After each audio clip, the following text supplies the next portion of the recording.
guys, welcome back to my channel and once again I'm here in front of you with another amazing video. So guys, आज का topic होने वाला है कि how to study economic laws. जैसे कि मैंने अपनी प्रीवियस वीडियो में बताया था कि मेरी नेक्स्ट वीडियो इस चीज़ पर होने वाली है कि आप इकोनॉमिक लॉज को कैसे स्टडी कर सकते हैं एंड उसमें 70+ मार्क्स कैसे स्कोर कर सकते हैं। Because even I have done the self study and scored 70 marks in economic laws. So आज मैं आपको ये बताऊंगी कि आप उस सब्जेक्ट को कैसे हैंडल कर सकते हैं, प्लस उसमें कैसे मार्क्स अच्छे स्कोर कर सकते हैं, ताकि आपका जो सेकंड ग्रुप है उसमें आपको एग्रीगेटिव प्रॉब्लम ना आए।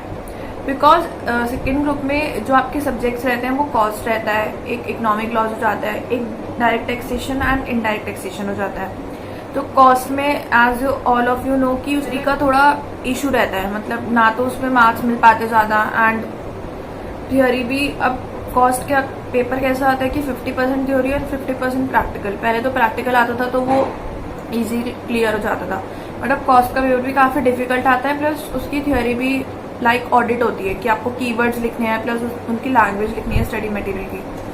एंड डीटी आईडीटी इतने वास्ट सब्जेक्ट्स है, डीटी तो स्पेशली इतना वास्ट है कि बहुत ही ज़्यादा उसमें प्रॉब्लम आती है उसे कवर करने में, specially before exams in your 1.5 day and also IDT.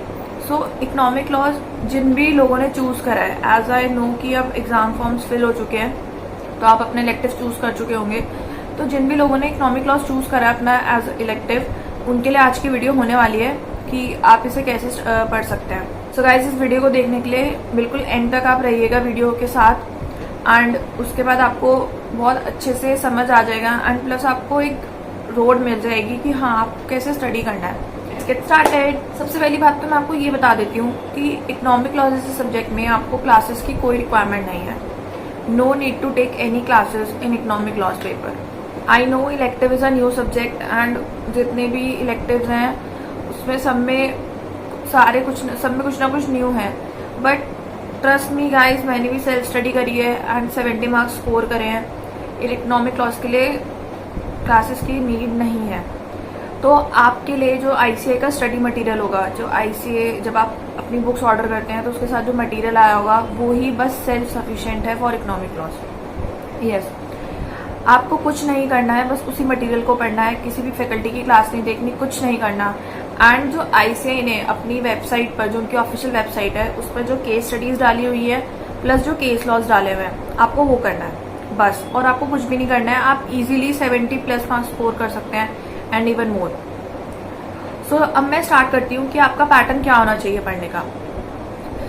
So first of all guys, economic laws एक ऐसा सब्जेक्ट है जो कि आप 15 डेज में ख़त्म कर सकते हैं in your first reading, even in less than 15 days. Yes, economic laws के लिए आपको हार्डली 10 to 15 डेज चाहिए in your first reading. I am not joking, it's a tried and tested technique. Even I have applied this technique and मैंने भी first reading अपनी economic laws की 10 to 15 days में ख़त्म कर ली थी, with all the markings, all highlighting of keywords and जो भी मुझे उसमें स्टिकॉन्स वगैरह पेस्ट करने थे, जो भी एक्स्ट्रा कुछ लिखना था, with all of that. And even not कि मैं पूरा दिन बस इकोनॉमिक लॉज पढ़ती रहती थी, उसके साथ में एक अपना सेपरेट सब्जेक्ट और पढ़ती थी, तब मैंने उसे 10 to 15 डेज में कवर कर लिया था, तो बहुत ईजिली वो कवर हो जाएगा। So now the second thing I will told you कि how to study economic laws.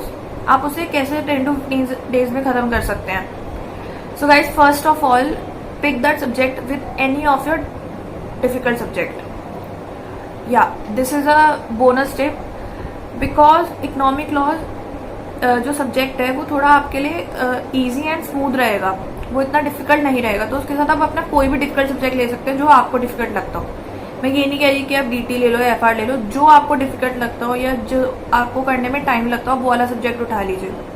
Like मैंने डीटी उठाया था बिकॉज डीटी का सिलेबस बहुत वास्ट था, तो मैंने इसलिए उसके साथ डीटी उठाया था। तो आप क्या कर सकते हैं, आप पूरा दिन आपको इकोनॉमिक लॉज नहीं पढ़ना है, आपको बस दिन में उसे 4 घंटे पढ़ना है। यस, सपोज आप 10 आवर्स की पढ़ाई करते हैं या आप 12 आवर्स की पढ़ाई करते हैं, तो उसमें से आपको 4 आवर्स तो इकोनॉमिक लॉज पढ़ने हैं एंड बचे हुए रिमेनिंग आवर्स आपको आपका अनदर सब्जेक्ट पढ़ना है जो भी आपने इकोनॉमिक लॉज के साथ लिया है। मैंने भी यही करा था, मैं 4 आवर्स इकोनॉमिक लॉज पढ़ती थी एंड जो मेरा रिमेनिंग टाइम होता था उसमें अपना अनदर सब्जेक्ट पढ़ती थी। तो फर्स्ट ऑफ ऑल आपके लिए न्यू सब्जेक्ट होगा, तो if you have studied the corporate and economic laws of group 1 earlier, तो आपको पता होगा कि जो 3 चैप्टर्स कॉमन है वो कौन कौन से। फर्स्ट तो है आपका आईबीसी, सेकेंड है आपका पीएमएलए एंड थर्ड है आपका फेमा। तो जिन लोगों ने भी ग्रुप 1 में अपना लॉ पढ़ा हुआ है उन्हें इन तीनों सब्जेक्ट्स का आइडिया होगा। तो आप क्या करिए, सबसे पहले या तो आप वो वाले सब्जेक्ट्स कवर कर लीजिए जो आपने पढ़े हुए हैं पहले, और उसके बाद फिर आप जो रिमेनिंग 3 चैप्टर्स है जो न्यू है आप उन्हें कवर कर लीजिए। बट जिनके लिए ये सब्जेक्ट्स न्यू है, सपोज जो लोग सिर्फ सेकंड ग्रुप ही दे रहे हैं, तो उन्हें ये तीनों सब्जेक्ट्स न्यू होंगे, प्लस उन्होंने पढ़ा भी नहीं होगा पहले, तो वो क्या कर सकते हैं, आप किसी भी चैप्टर से स्टार्ट करिए। एंड आई विल सजेस्ट कि आप रेरा से या फिर कॉम्पिटिशन एक्ट से स्टार्ट करिए, because these are small chapters plus easy भी रहते हैं एंड आपका कॉन्फिडेंस बूस्ट होगा स्टार्टिंग में। सो आपको यही करना चाहिए। व्हाट माई स्ट्रेटेजी वॉज कि पहले मैंने जो ये 3 चैप्टर्स कॉमन थे ये खत्म कर लिए थे, बिकॉज अगर आपने उसमें पढ़ा है तो आपको पता होगा फेम एंड आईबीसी का लेवल क्या रहता है। वो थोड़े डिफिकल्ट चैप्टर्स हो जाते हैं, प्लस उनमें कंटेंट भी काफी कुछ होता है याद करने के लिए।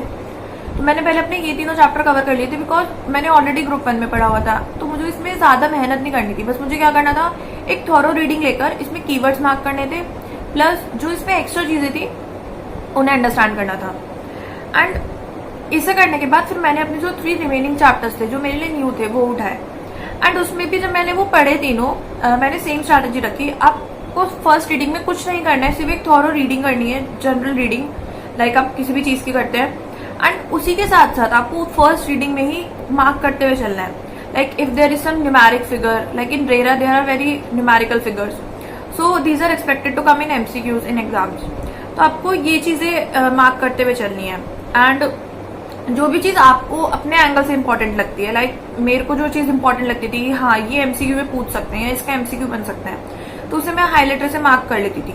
एंड आप उसे अंडरलाइन करते हुए चल सकते हैं। एंड प्लस अगर आपको अपने कुछ अलग से नोट्स लिखने हैं तो आप वहीं पर उसे पेस्ट कर सकते हैं। तो आपको फर्स्ट रीडिंग में ये काम करना है, क्योंकि अगर आपने ऐसा नहीं करा तो फिर आपका 10 to 15 डेज में खत्म नहीं हो पाएगा इलेक्टिव। एक तो आप दिन में सिर्फ उसे 4 आवर्स दे रहे हैं, प्लस उसमें भी फिर अगर आप ऐसे नहीं करेंगे तो सारे चैप्टर्स कंप्लीट नहीं हो पाएंगे।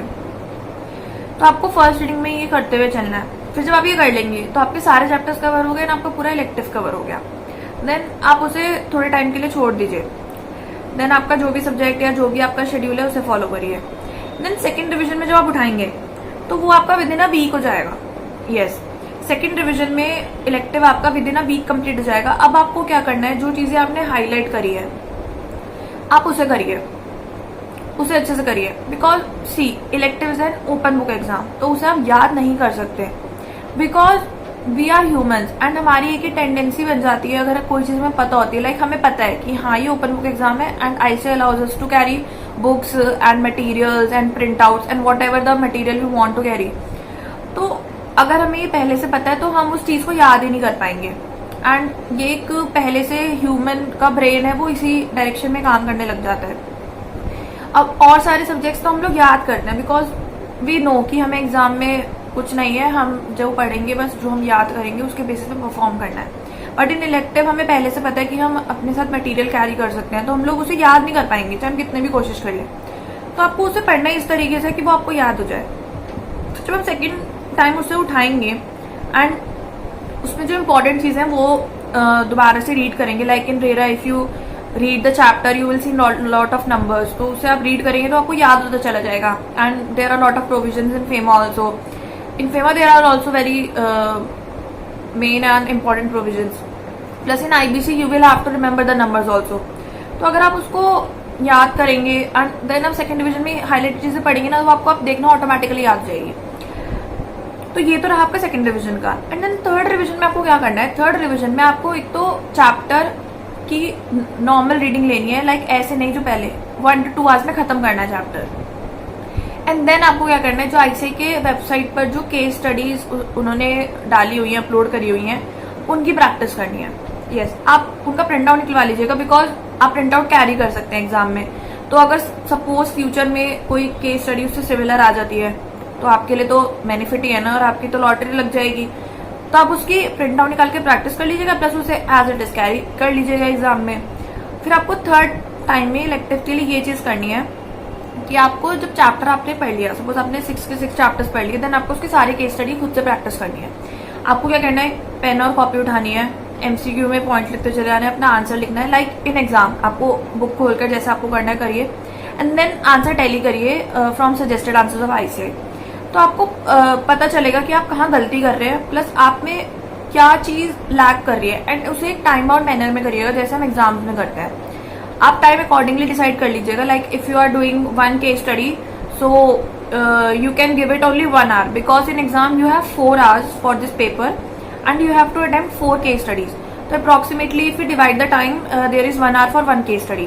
तो जब आप घर पे प्रैक्टिस करें तब भी आप यही कर सकते हैं। अगर सपोज आप एक केस स्टडी सॉल्व कर रहे हैं तो आप उसको सिर्फ 1 hour दीजिए, एंड उसके बाद अगर वो आपका जितने टाइम में भी खत्म होता है या नहीं होता है उसे छोड़ दीजिए, बिकॉज एग्जाम में आपको एक्स्ट्रा टाइम नहीं मिलेगा। तो आपको टाइम बाउंड मैनर में ही प्रैक्टिस करनी है। तो इससे क्या होगा, एक तो आपकी रिटर्न प्रैक्टिस हो गई, प्लस आपको ये पता चलेगा आप लैग कहाँ कर रहे हैं, आपका टाइम ज्यादा वेस्ट कहाँ हो रहा है, लिखने में वेस्ट हो रहा है या फिर चीजें ढूंढने में वेस्ट हो रहा है, जिससे आपको काफी हेल्प मिलेगी। एंड आई विल सजेस्ट कि इकोनॉमिक लॉस के लिए आप एक इंडेक्स जरूर प्रिपेयर करिएगा, बिकॉज इंडेक्स के बिना कुछ नहीं होगा। आईसी के इंडेक्स से कुछ नहीं होने वाला, उसमें से हेडिंग होती है जो मेन होती है, बट अंदर का क्या क्या कंटेंट है वो नहीं होता है।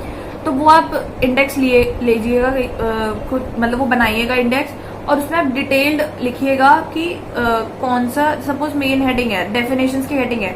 अब डेफिनेशंस तो इतनी सारी डेफिनेशंस है, अब वो आपकी सपोज 4 to 5 पेजेस में जा रही डेफिनेशन, बट आपको लगता है ये डेफिनेशन इंपॉर्टेंट हो सकती है, तो आप क्या करिए, उस डेफिनेशन के आगे पेज नंबर डाल दीजिए एंड उसे मार्क कर दीजिए। बिकॉज एग्जाम में आपके पास इतना टाइम नहीं होगा कि आप ढूंढते रहे। तो आपको, अगर आपके पास रेडी टू मेड इंडेक्स होगा तो आप उसमें इजीली लोकेट कर सकते हैं, प्लस डायरेक्ट आप उसी पेज पर जाएंगे जहां पर आपको उसकी रिक्वायरमेंट है। तो ये था मेरी तरफ से इलेक्टिव के लिए कि आप कैसे पढ़ सकते हैं। एंड ट्रस्ट मी, अगर आपने ये चीज फॉलो कर ली 3 टाइम, एक तो आपका रिविजन हो गया, प्लस 3rd टाइम में रिविजन के साथ साथ आपके केस स्टडीज भी सॉल्व हो गई। And yes, for case laws you can refer the ICI module जो उन्होंने अपलोड करा हुआ है वहां पर, प्लस आप उसमें से कुछ इंपॉर्टेंट केस लॉज देख सकते हैं, क्योंकि सारे केस लॉज आने की इतनी प्रोबेबिलिटी भी नहीं होती है, एंड वो बहुत सारे केस लॉज होते हैं। एंड जब आप उसकी प्रैक्टिस करेंगे केस स्टडीज की, तो during that time you will get to know कि कौन कौन से इंपॉर्टेंट केस लॉज हैं। तो आप उसमें से वो देख सकते हैं, उन्हें सेपरेटली मार्क कर सकते हैं, प्लस उसका भी प्रिंट आउट लेके जा सकते हैं। सो गाइज प्लीज इसे फॉलो करिएगा। इंटरेस्ट में अगर आपने ये सारी चीजें फॉलो करी एंड इसी तरह से पढ़ाई करी, तो आपकी एग्जामिनेशन कहीं नहीं जाने वाली। You can easily score 70+ and even more, because यार elective is a scoring subject. अगर आप उसे सही डायरेक्शन से पढ़े, प्लस आपकी स्ट्रैटेजी सही है ना, तो इलेक्टिव में बहुत अच्छे मार्क्स आ सकते हैं, एंड आपका सेकंड ग्रुप बहुत इजीली क्लियर हो सकता है। तो क्योंकि इलेक्टिव की वजह से आपका एग्रीगेट बन जाएगा, and then you don't need to worry about your aggregate. Guys now it's up to you कि आप कैसे क्या करना है, एंड ऐसी ही और वीडियोस लेकर आने के लिए आपको मेरे चैनल पे बने रहना पड़ेगा। And please subscribe my channel so that you will get a notification whenever my video will come on this. So या आज के लिए इतना ही, and stay tuned to my channel, stay safe, stay healthy, bye bye.